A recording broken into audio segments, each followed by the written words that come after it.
Om Shanti. Today Baba is saying I am the purifier, and you call me as the purifier, the liberator, and I come exactly to do that. Now it is very interesting that, pure gold looks very different from pure silver, and that looks very different from pure copper. Yes, and all of that is pure. So, can you purify silver and make it gold? So, when silver is purified, it will become pure silver. And when copper is purified, it will become pure copper. And Baba today, so you see that Baba is so much in sync with the drama. And so I'm also bringing up this topic because Baba is today talking about being yog yukt, that is being in sync with Baba. So being in connection with Baba. But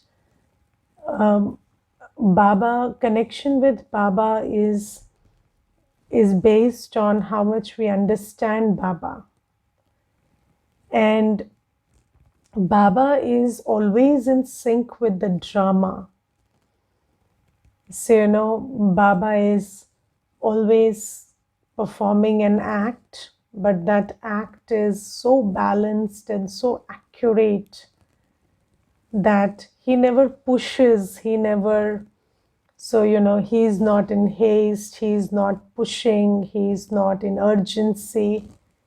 He just influences and inspires with love, and he reminds us every day. He gives us a drishti, he gives us smriti.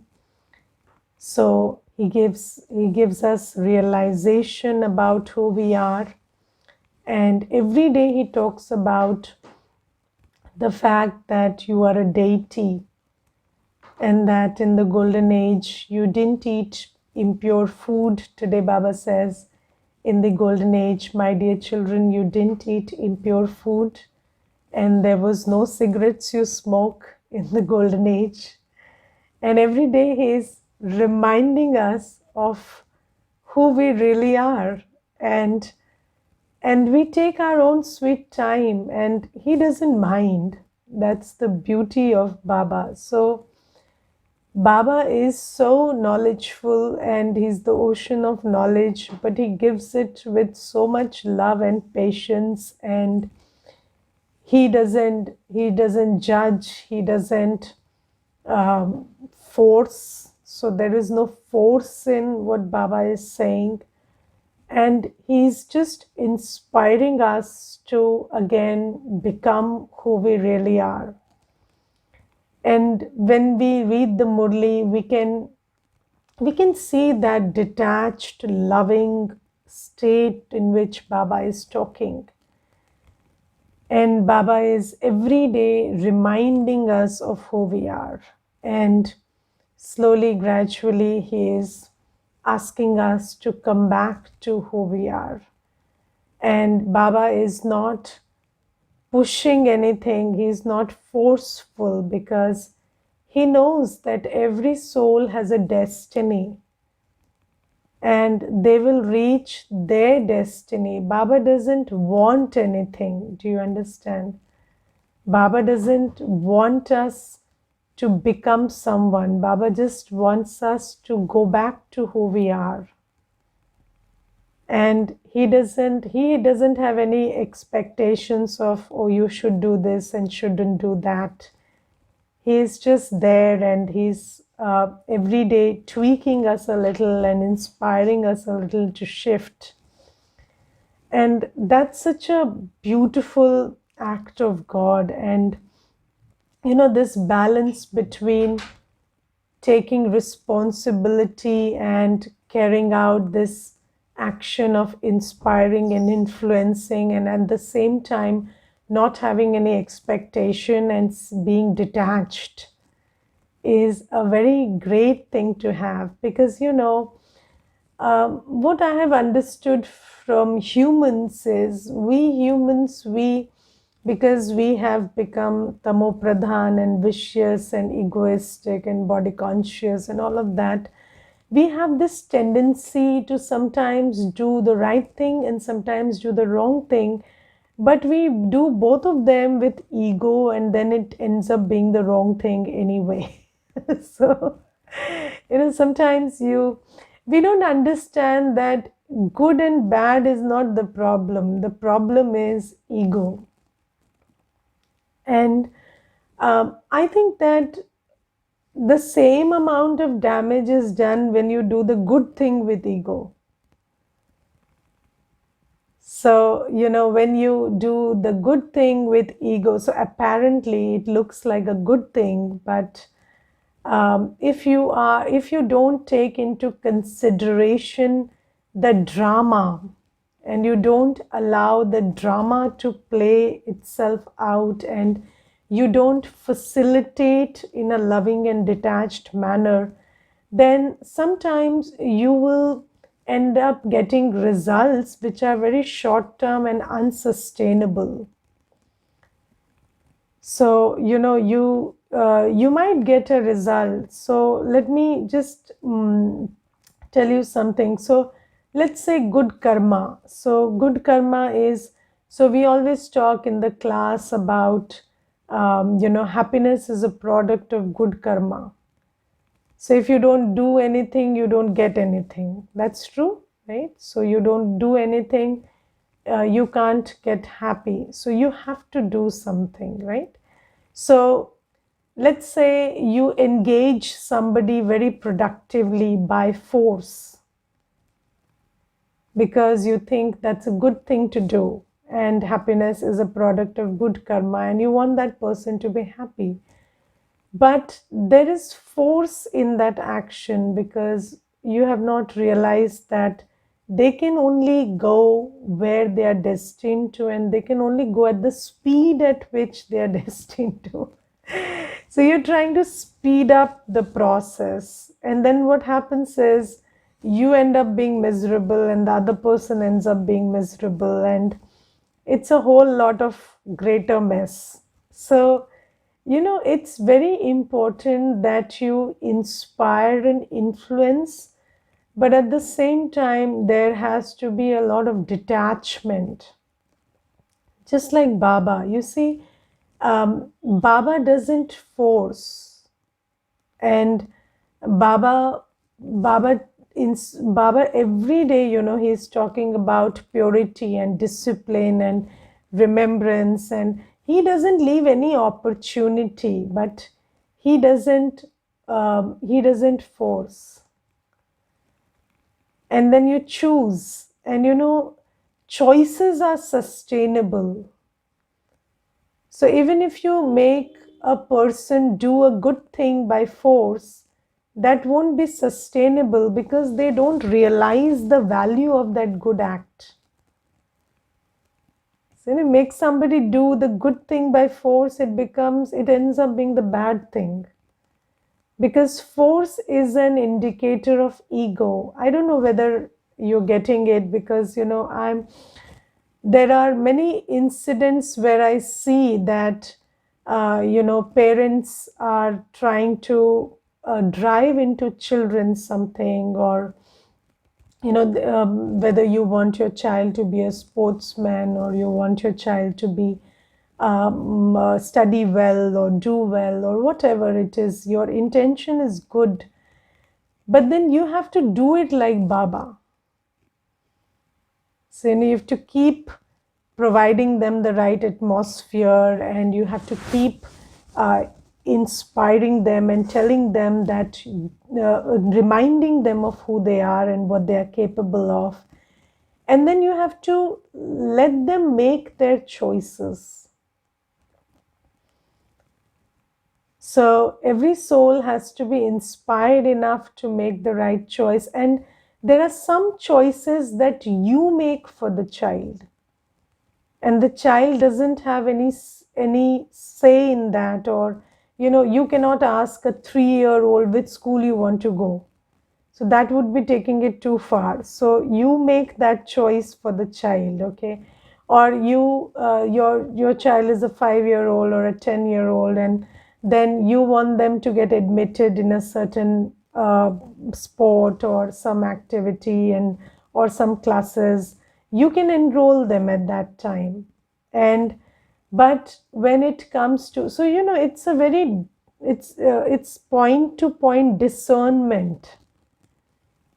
So there are times when you have a choice and you are really in that position to make that choice for the child, and you make it. But then there are times when you understand that it is important that the child understands the value of this, because your child wants to be an engineer and you put him to be a doctor and then he ends up to being a miserable doctor. That doesn't make sense. So you can always discuss and you can always inspire the child to take up the profession you think is good for them. So nobody is asking you to just sit in the corner and watch what he is doing. No, you can do your thing. You can give them the know-how, you can give them the pros and cons, and you can tell them that they are capable enough of making good choices. But then they should choose, and even if they make a bad choice according to you, it will turn out to be good in the long run. Yes, so because then they understand that this is a choice they made and it turned out to be bad, and then you don't use that incident against them also. And then you allow them and educate them to make better choices next time.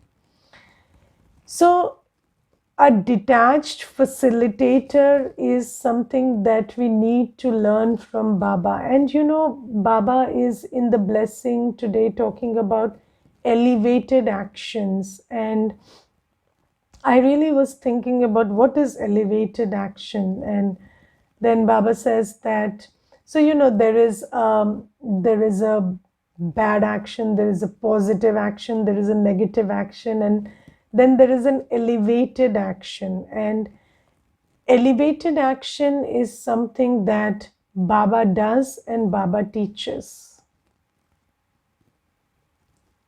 And what is elevated action? That is why Baba says, if you're yog yukt with me, you will do the yukti yukt, or the elevated action. So you will end up doing the accurate action when you are in connection with me, because Baba is the only one who does elevated action. And elevated action is the action that propels you towards your predestined destiny. So it's a cycle, and the cycle is moving, and we are in the confluence age, and every soul is moving back to who they are. So we are all in our impure states right now, and we are going back to the pure beings that we originally were. And when we shift from this impure to pure, then, as I told you, everybody's purity is different. So not the concept of purity, because purity per se is very definable and accurate, but the degree of purity. So the degree to which everybody will embrace purity will be different, and everybody has a destiny and they will choose their destiny. And elevated action is to facilitate them to realize their destiny. So it's facilitating a soul to know their power and be in their power, know their purity and be in their purity. And Do you know if you, so we are talking about Yog Yukt and Yukti Yukt, and we are talking about doing karma like Baba, but if you want to do karma like Baba, you have to be like Baba. So you cannot be yourself and act like Baba. That doesn't go together. So do we always think about what Baba would think in this situation, or what Baba would do in this situation, or what Baba would say in this situation? And are we interested to find that out? Because you see, there are ways to figure out what Baba would do in a certain situation, and that way is, so through the Murli, we get a glimpse into Shiv Baba's mind and Shiv Baba's buddhi, and what Shiv Baba thinks, and what is his idea of everything. And then through the life and actions of Brahma Baba, Mama, the senior dadis. So it's recommended that we read books, and we try to peek into the lives of all our seniors, and especially Brahma Baba and Mama, because then we learn how to be like Baba. So Brahma Baba and Mama were the closest to Shiv Baba, and they could embody Shrimat in their life, apply Shrimat in their life. So it is recommended that we try to understand how Baba dealt with every situation and how Mama responded to every behavior. And when we do that, we will be able to get an idea about how we need to respond to situations and behaviors and souls around us. And this is why Yog Yukt, Yukti Yukt. So, there is Gyan Yukt, there is Yog Yukt, there is Yukti Yukt, and there is Raz Yukt. There are these 4 words, and they are very interesting. So, Gyan Yukt, knowing, the knowledge is very, very important, because if you don't know you're a soul, or there has been a journey of the soul, or we come from the soul world and we've got depleted, so none of then you can't do the actions like Baba. So Gyan Yukt is very important, and then Yog Yukt is very important, because the more you think about Baba, the more you connect with Baba, the more you're in love with Baba, the being of Baba starts to color you. So Gyan Yukt is the talking of Baba, or what Baba speaks, but then Yog Yukt is the being of Baba starts to influence you, the being, when you are in love with Baba, and you make it a point to always have Baba's image and Baba's character and Baba's thoughts in your heart and mind. So that's Yog Yukt. And then that leads to Yukti Yukt. So Yukti Yukt, I think today I really understand Yukti Yukt as accurate actions for which you don't pay later. So, sometimes something looks like a good thing in the present time, but then you realize that you didn't do it right last time, and that's why that good thing also has come as something you have to pay for. And I gave you the example of parents raising children and forcing them to do something that looks like a good thing to do, but then the child blames the parent for that later on, and they say that you did it with force and I don't like it and I'm not that person and all of that stuff. So accurate action or Yukti Yukt action is an action which is done on Shrimat. So first is Shrimat is important. So you cannot do anything on Manmat or the dictates of human beings and not suffer. So you have to know what Baba says and you do it on Shrimat. But even while doing it on Srimad, you have to be in that central point between karma, baba, and drama. So I think what is yukti yukt action is, if you draw a triangle and you identify the central point of the triangle, and in the three corners of the triangle there is effort, there is baba, and there is drama. So whenever you are doing something, so make sure you do it. So it's not like you're avoiding action. So you're doing the needful, that's karma. So you're not saying, okay, I'll lie down and then not do anything and just be a detached observer. That is not Gyan Yukt. So you have to be, you have to do your karma, you have to do the needful. That's one part of the triangle. And then the second point of the triangle is you have to do it according to Srimad. So don't forget the guidelines that Baba has given you. And if you don't adhere to Srimad, suffering is just in the next step. So Baba has given us Srimad about everything, about eating, drinking, thinking, how to use your body, money, everything. And every Srimad is important, relevant, mandatory. So you never forget Srimad, you never cross the line of Srimad. And then the third thing is, when you are following Srimad and when other people and situations are involved, then you also remember the drama. So, when it comes to your personal choices, you can, you have to stick to 100% Srimad.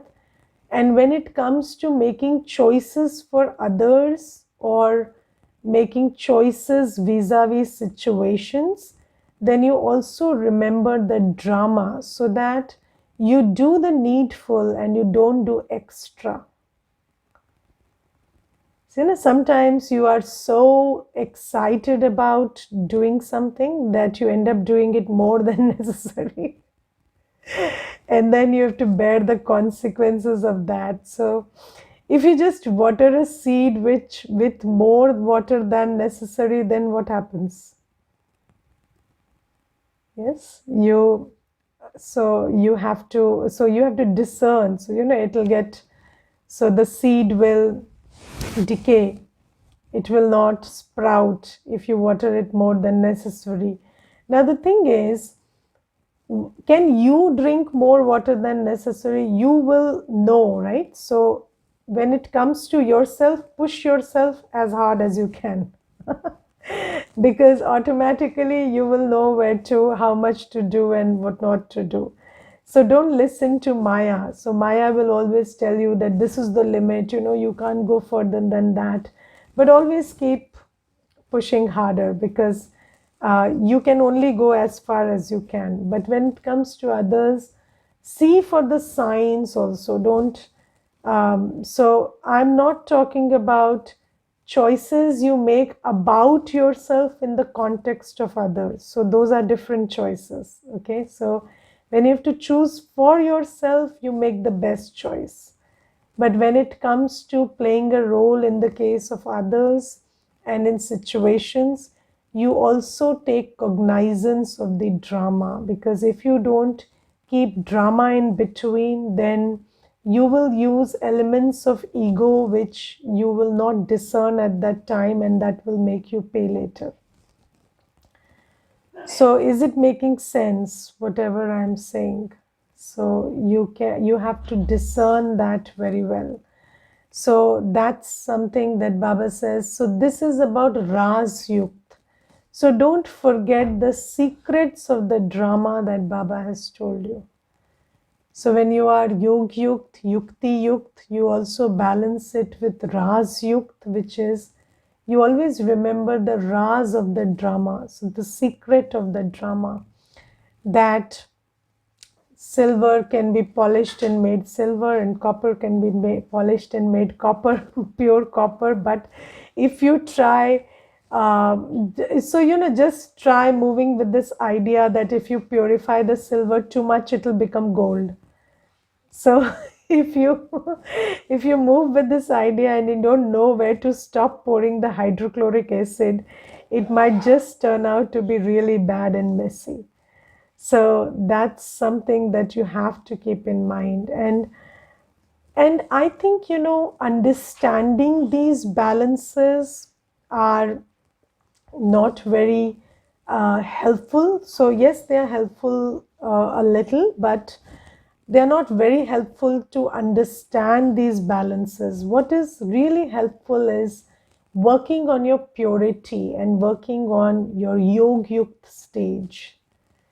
Working on this stage where, so you see that, there is a pivot. And have you seen a merry-go-round that is balanced on the pivot, the central? So there is a pivot, and on that, the whole merry-go-round is balanced.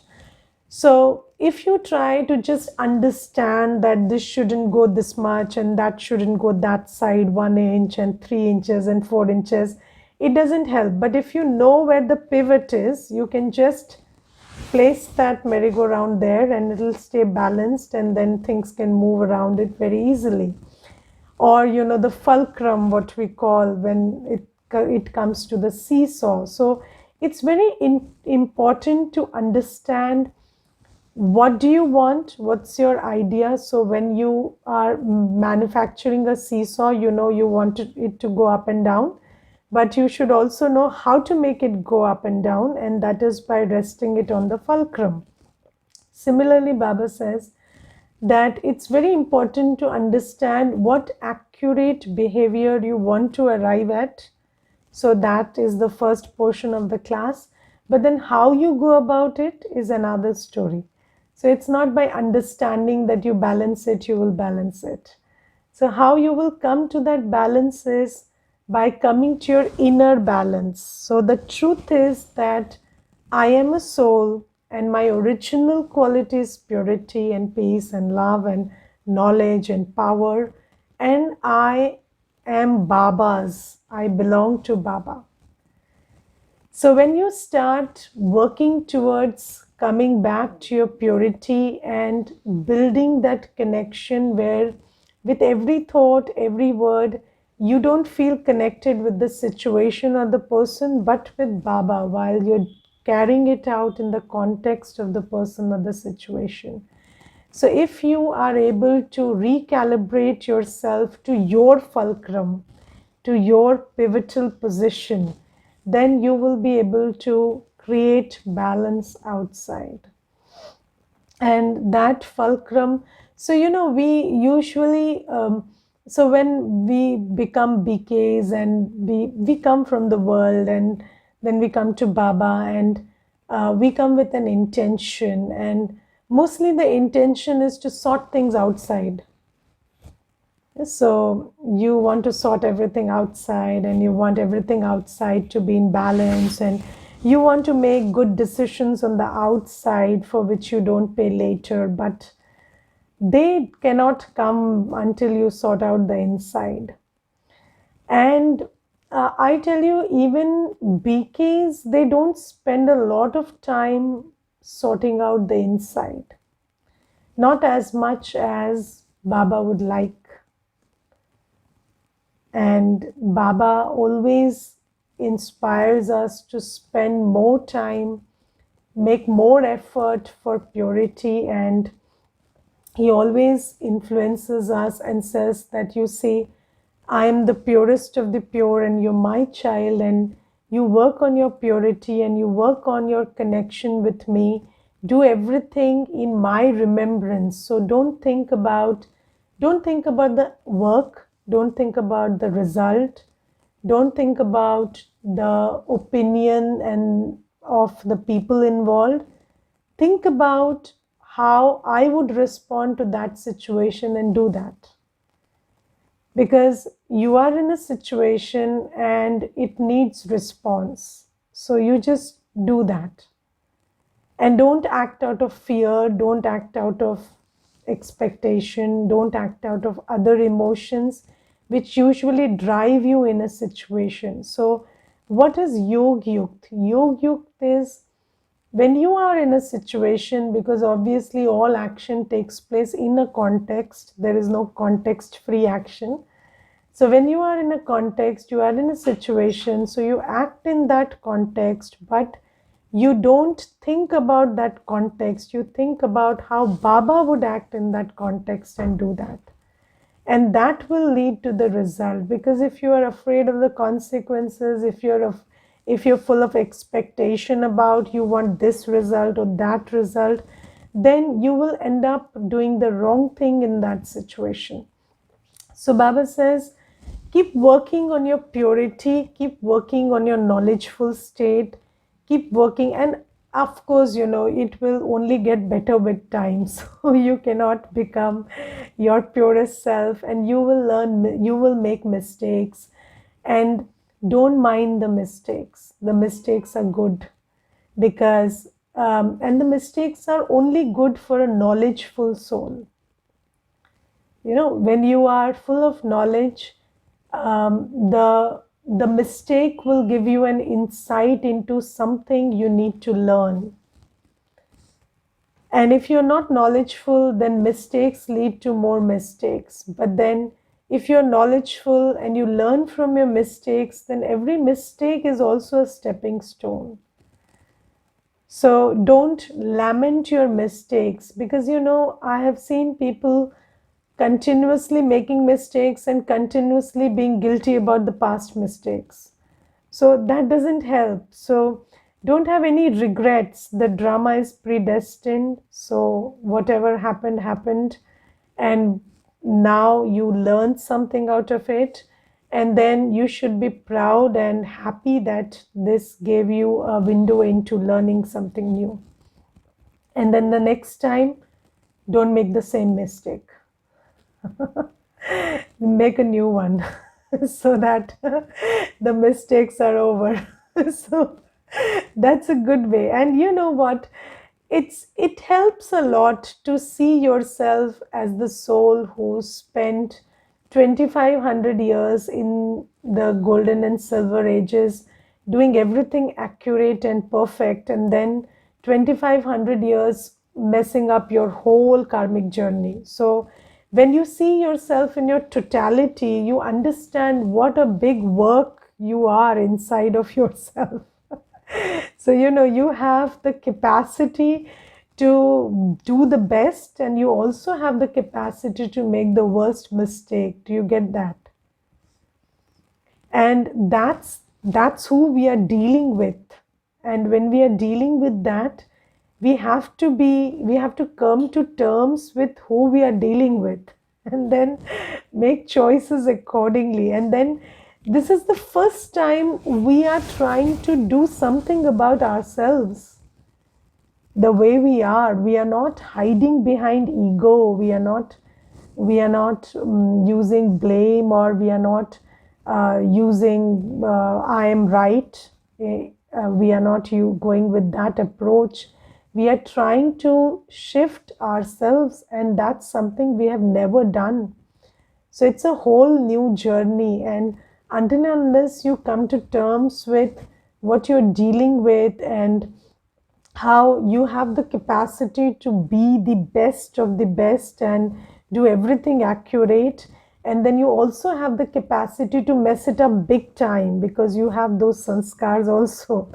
So then you have to be very careful about your sanskars, and you can only surrender your sanskars in the love of Baba. And yesterday Baba also talked about this promise, pratigya. So you take your pratigya to burn your old sanskars and stuff. Baba told that in the blessing yesterday. And so this relationship with Baba, and how much you can see Baba and appreciate Baba in your life, and how much that relationship has developed, and this connection, how much it inspires you to give up on vices, that's very important. And when you give up on your old memories and you stop identifying with your old self and you start working with your new identity that Baba has given you, and you start making choices based on that. And then you sometimes don't realize it was done in ego, and then you realize later, and then you understand another aspect of ego. So, this is a very brilliant aspect of ego where you do the right thing with ego, and then you do it more than necessary, and then you pay for it. So that's also there, because you could see karma, you could see Baba, but you forgot drama. And when you are not ras yukt, then even if you're yog yukt, you can't be yukti yukt. So these three words will go together. So it's very, very important to understand all of this. And working on your purity is very important. And every day Baba tells us something about purity, which is, highlights the purity, the definition of purity that day. And today Baba says that deities are pure, they don't eat impure food, and they don't smoke cigarettes. So stop that if you're doing that. Okay, so impure food, cigarettes not allowed in purity. Then Baba talks about celibacy, and then Baba talks about impure thoughts, and then Baba says you won't speak bitter words if you're pure. So every day Baba highlights some aspect of purity, and then you understand the difference between the actions of a pure soul and the actions of an impure soul, and you try to incorporate that in your behavior and try to meditate on how purity would look like in action. So just keep doing that and make good choices, and choices not only which appear good, but which are accurate in nature, and which you don't repent for later. And they propel every situation and every soul towards that predestined destiny. So you have to be a facilitator, and a very soft and nice and detached facilitator. So like Baba, loveful and knowledgeful and powerful, and yet you're full. So only you can be loveful and pure and powerful when you're full. So work on the fullness first. So will every soul choose the same destiny they chose in the previous cycle? Yes, of course, definitely, but you don't know what they chose or what you chose.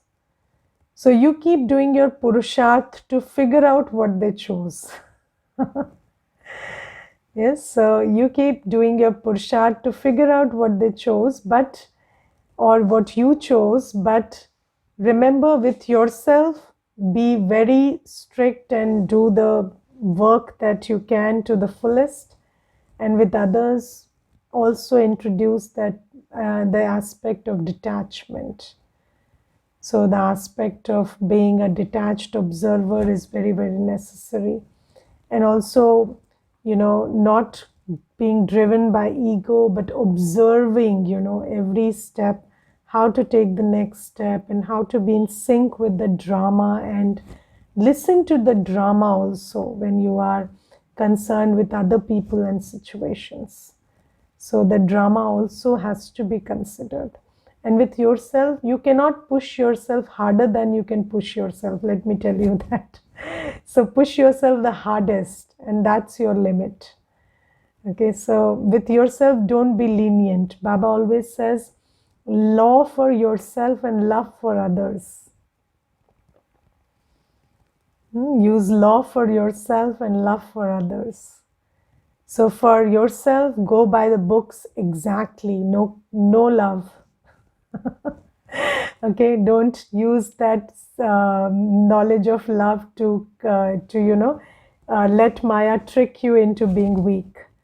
But for others, take consideration of the drama and do everything accurately. And yes, of course, you have to do what Baba says. It doesn't mean that you don't give Baba's introduction or don't encourage them for the right thing. That's very, very important. But how you do it is also very, very important. So So Baba talks about being an instrument of Baba and having humility. So Baba teaches us how to be an instrument, and drama teaches humility. And if you're not humble, drama will give you a stick, and then you will learn how to be humble. So then you know that you cannot move in this egoistic manner and think that you are dictating everything, and then drama will teach you to be humble. So I think we should learn from Baba and not drama. So do everything. Being an instrument means doing as Baba says, and that's very important. But also have humility, because you are also under the control of the drama. So you have to look at the drama and decide accordingly. Om Shanti.